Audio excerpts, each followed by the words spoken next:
Bonsoir, Asino. Ah non, tu arrêtes. Tu me saoules là. Hein? J'en ai marre de tes effets à la con.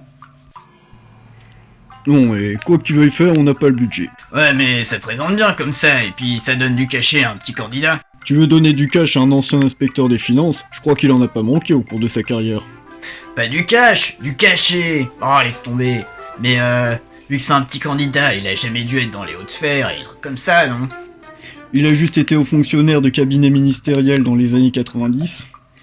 Et il a fait partie de 2004 à 2006 de l'intelligence économique du ministère de l'économie et des finances.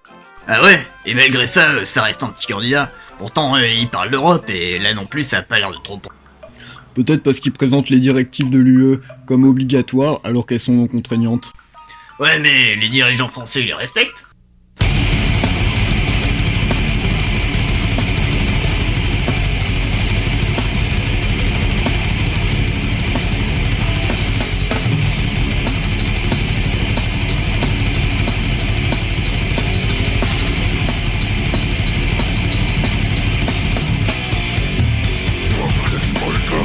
Ils le respectent seulement si elles sont conformes aux traités de l'UE. Traités qui peuvent sortir, modifier, mais seulement les gouvernements. Après, il y a la Constitution qui est au-dessus de tout. Ah ouais, t'as des exemples? Récemment, il y a eu l'UE qui voulait réguler la surveillance de masse en les limitant, et le gouvernement Macron s'est servi des lois antiterroristes de l'état d'urgence de cette même Constitution pour pouvoir surveiller les masses de manière illimitée. Attends, quand François Hollande a dit qu'il pouvait pas faire de social à cause de l'UE, t'es en train de dire qu'il a menti? Ouais, Les Français se sont fait monter un flanc par un flambi, c'est la tenon. c'est clair. Ouais, bon d'accord, sur l'UE c'est peut-être pas terrible, mais il a peut-être d'autres choses sur quoi se rattraper, non? Pour être plus un petit candidat. Il a compris que jouer les conspis sur internet ça buzzait. Alors du coup, c'est un festival. Pour lui, l'UE est une conspiration des USA avec Robert Schuman et Jean Monnet comme agents de la CIA. Oh, je veux trop voir ça sur Netflix. Ah ouais? Accroche-toi bien à ton slibard, car d'après lui, Walter Einstein, le président de la Commission européenne, serait un ancien nazi qui aurait conspiré avec Adolf Hitler pour créer une Europe nazie.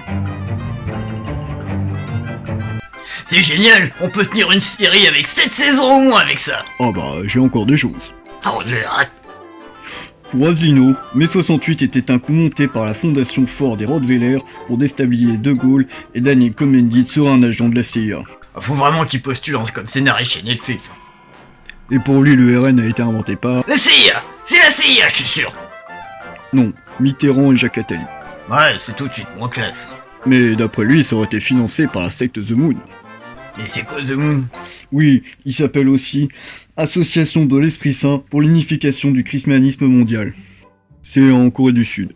Mais lui, d'après lui, ça aurait été inventé par la CIA. Ouais, enfin là, ça devient un peu redondant avec ces histoires de CIA. Et la famille Bush. Oh, le plot twist de fin! Putain, je lui reviens trop pas. Mais comme scénariste chez Netflix, ce serait génial. Par contre, pour la crédibilité en politique, Ouais, puis il a eu quelques soucis de braguette. des soucis de braguette? Avril 2020, il s'est fait call-out pour avoir demandé des nudes à des mineurs de 15 ans. En mai 2020, plainte pour harcèlement sexuel et agression sexuelle par son attaché de presse et chauffeur. Juillet 2020, plainte pour harcèlement sexuel, agression sexuelle et harcèlement moral au travail, sachant qu'il avait déjà été signalé en janvier 2019 au Bureau national de l'UPR. Et le 5 février 2021, il s'est pris 2 jours de garde à vue et a été mis en examen pour harcèlement moral, sexuel, agression sexuelle par personne ayant autorité et intimidation sur une victime. Ouais, je comprends pourquoi ça reste un petit candidat et je crois que Netflix a pas besoin d'un Harvey Weinstein de Wish.